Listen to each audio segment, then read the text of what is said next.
fue la estrategia de Juan Carlos I antes de su partida y por qué sembró pistas falsas sobre su paradero? ¿Cómo ha sido recibido el rey desterrado en Abu Dhabi? ¿Y cuáles son las condiciones de vida, de su vida allí? ¿Qué medidas de seguridad y privacidad se han implementado para proteger al rey emérito en su nuevo hogar? ¿Cuál fue la reacción en España cuando se reveló oficialmente que Juan Carlos I estaba en Abu Dhabi? ¿Por qué Abu Dhabi fue el destino elegido para que el rey emérito pueda refugiarse? ¿Cómo han fracasado los intentos de agencias internacionales especializadas en rastrear a Juan Carlos? ¿Cuáles son las posibles implicaciones legales y obstáculos para una solicitud de extradición del rey emérito? ¿Cuál es la postura del gobierno y la Casa Real respecto al posible regreso de Juan Carlos I? ¿Qué razones podrían justificar su regreso a España y cuál es la percepción de los expertos al respecto? Y finalmente, ¿cómo ha afectado esta situación a la política institucional española? ¿Y cuál es la perspectiva de futuro para el rey desterrado? Estas son algunas preguntas que el capítulo número 3 del libro Felipe VI, un rey en la adversidad, novela, bueno, no es una novela propiamente dicho, pero sí es una recopilación de la historia reciente de España en torno al proceso de transición entre la abdicación de Juan Carlos y la toma de posesión, la toma del mando monárquico de Felipe VI. Y esta historia, escrita por José Antonio Zarzalejos, pretende pues responder a estas preguntas en este tercer capítulo. En los capítulos previos hemos visto, por ejemplo, cómo es que se tejió durante mucho tiempo este apoyo tácito y a veces explícito de los medios de comunicación, del sector empresarial, hacia la figura de Juan Carlos I, cómo él encontró incluso apoyos en miembros del partido del PSOE, ¿no? Siendo además el PSOE un partido abiertamente socialista y antimonárquico. Luego hemos visto en el segundo capítulo esta transición, ¿no? Entre el momento en donde Juan Carlos abdica y la toma de mando del propio Felipe VI, cuáles han sido, además, las principales medidas que él tomó para distanciarse, para mejorar la imagen que tenía la Casa Real y hacer una diferencia, un distanciamiento entre su reinado y el reinado de su propio padre, incluyendo además la manera como se refirió a su madre, la reina Sofía,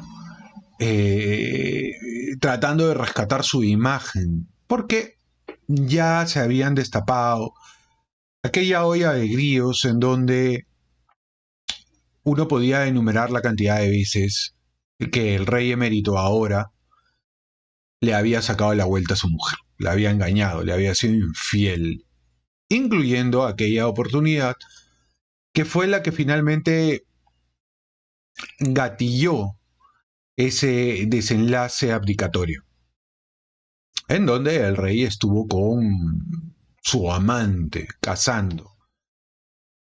Entonces, todo esto ya nos lo ha ido explicando el autor de manera muy enjundiosa. En el libro es bastante enjundioso, hay mucha data, lo ha investigado mucho y ofrece esa cantidad de hechos que son empíricamente verificables y que aquí nosotros estamos tratando de resumir un poco, ¿vale?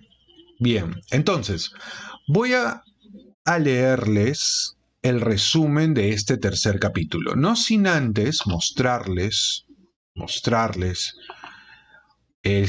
¿Cómo es que empieza el capítulo número 3? Ya en el libro propiamente dicho, solamente voy a leer un párrafo, ¿no? Que se llama, del primer capítulo, que se llama La expatriación. Empieza con un verso de Jorge Luis Borges.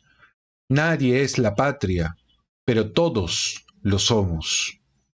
Y hace una referencia clara, directa, explícita a el tema de la expatriación del rey Juan Carlos.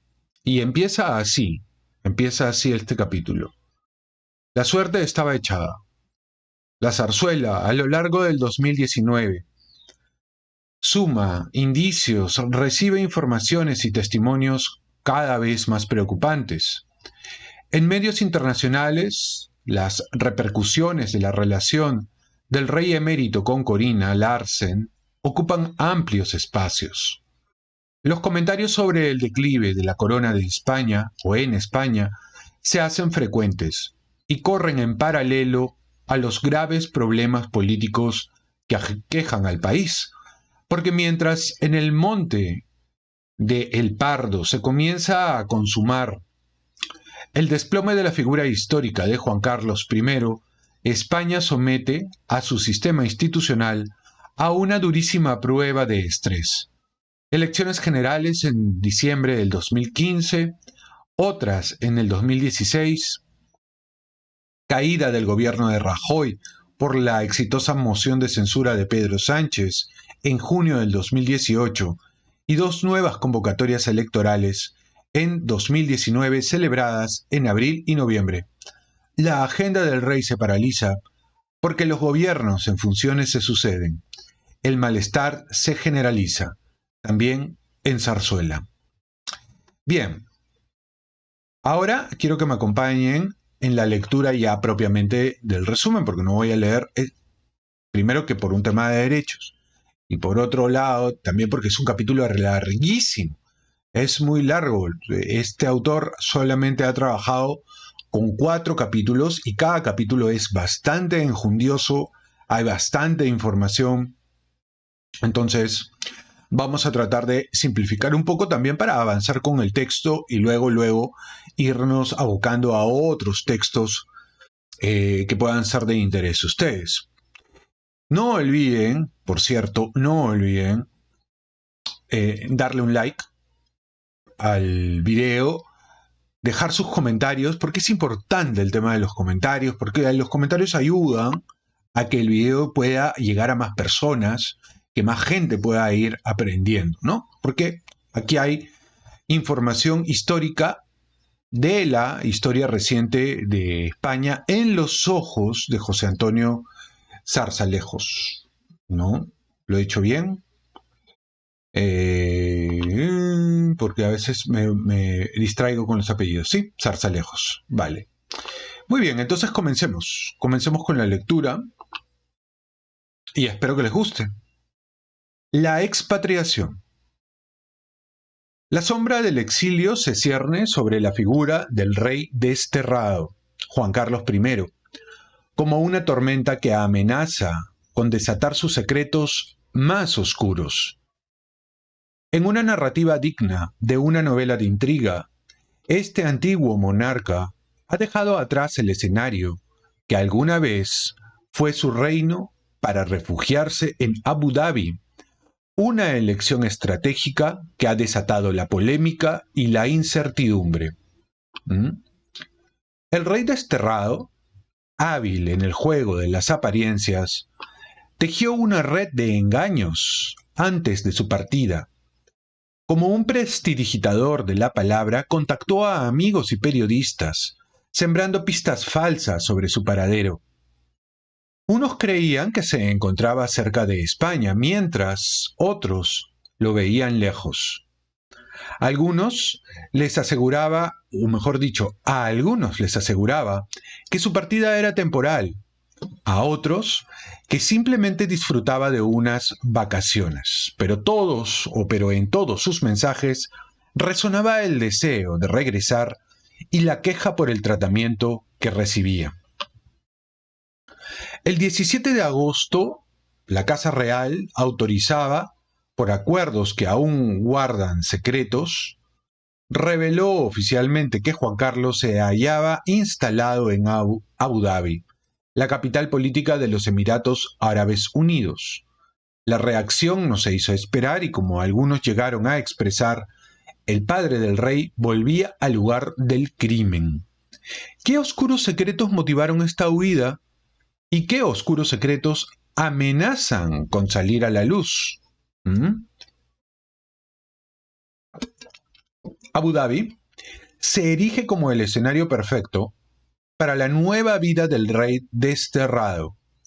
Su amistad con los líderes emiratíes, especialmente con el príncipe heredero, el jefe Mohammed bin Zayed, le asegura todo lo que necesita. En primer lugar, intimidad.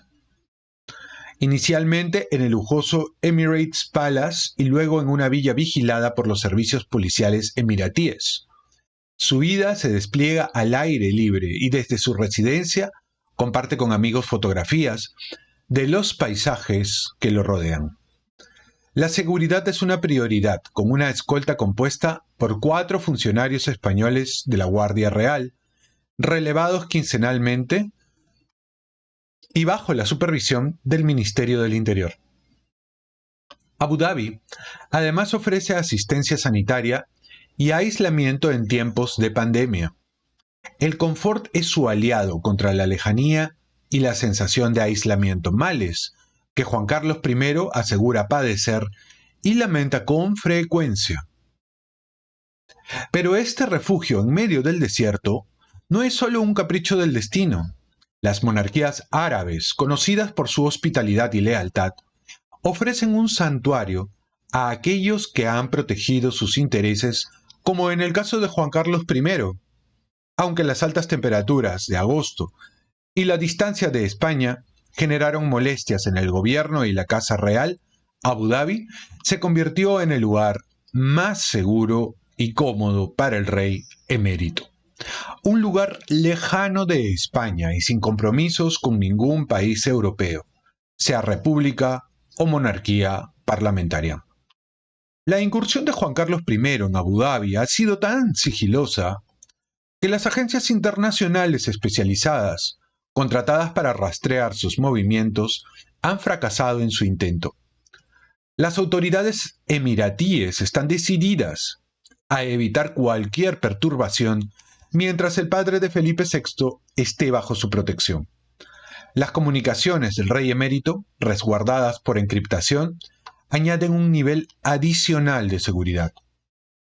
La salida de España, inicialmente considerada como temporal en agosto del 2020, podría extenderse indefinidamente. Su abogado, Javier Sánchez Junco, aseguró que Juan Carlos I estaría a disposición de la Fiscalía, una disposición que no implica necesariamente su presencia física en caso de ser llamado. ¿Se enfrentará el rey desterrado a la justicia española?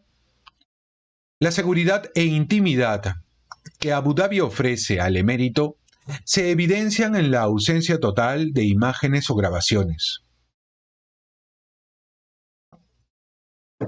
Fiscales, magistrados y miembros del gobierno expresan su seguridad de que el padre del rey no se sustraería a la acción de la justicia, aunque surgen dudas sobre la obligatoriedad de su regreso en caso de ser citado. El convenio de extradición entre Emiratos Árabes Unidos y España, firmado por Juan Carlos I en el 2010, plantea posibles obstáculos legales que podrían ser esgrimidos por las autoridades emiratíes en caso de una solicitud de extradición. Las indagatorias del Ministerio Fiscal podrían archivarse y la presencia de Juan Carlos I no ser exigida por la justicia. ¿Será el cuidado de su salud la única razón plausible para su regreso?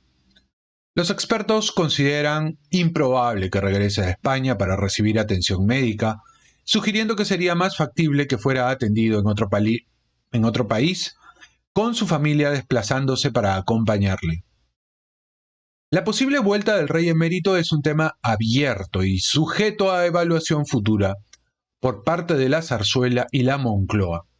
¿Se convertirá su destierro en algo definitivo o regresará en algún momento? La falta de un plan de contingencia para su vuelta revela la complejidad de esta situación que ha roto todos los esquemas mentales de la política institucional española. Rumores de un inminente regreso circularon en el 2020, pero no se materializaron. El expresidente José Luis Rodríguez Zapatero fue la única voz que reclamó su regreso, instando a que ofreciera explicaciones públicas en España. Sin embargo, la sombra del rey desterrado sigue alargándose y su situación actual es inédita en la historia de España. Entonces, acá cabe la pregunta que ustedes, sobre todo la gente que está en España y que están acostumbrados a las correrías de Juan Carlos I, conocen su accionar a lo largo del tiempo desde que fue proclamado como rey hasta hoy. ¿Ustedes consideran que este tratamiento que le acaba de dar el autor José Antonio Zarzalejos en el marco de este libro es el más apropiado? ¿Está describiendo la realidad? Desde fuera se ve que Juan Carlos aparentemente está huyendo. Las razones pueden ser justificadas o injustificadas, pero Abu Dhabi se pinta como un lugar lo suficientemente lejano y lo suficientemente seguro como para que alguien pueda vivir allí con tranquilidad, con la tranquilidad que a uno le da estar muy lejos. Y aun cuando eventualmente puedas o no hayas cometido algún tipo de delito, de crimen, etc. Es complicado que te traigan de allí. Entonces, a mí me da la impresión que eso es lo que ha pasado, ¿no? En el caso de Juan Carlos, ha querido estar en un lugar protegido, lejano. Y, como dice la nota, esto ha sucedido recién nomás, 2020. Es donde se ha dado esta mudanza de Juan Carlos hasta Abu Dhabi. Pero me gustaría conocer vuestros puntos de vista, saber qué es lo que piensan al respecto y que me dejen vuestros comentarios para poder leerlos, compararlos, comentarlos yo mismo. Me parece que sería buena idea. Así que nada, los dejo aquí. Este ha sido el final de este capítulo. Déjenme sus impresiones. Nos vemos con el siguiente capítulo y nos quedarían 2 capítulos más de este libro ya para hacer un resumen global de lo que nos va dejando esta historia. Conmigo hasta la próxima. Paz y bien.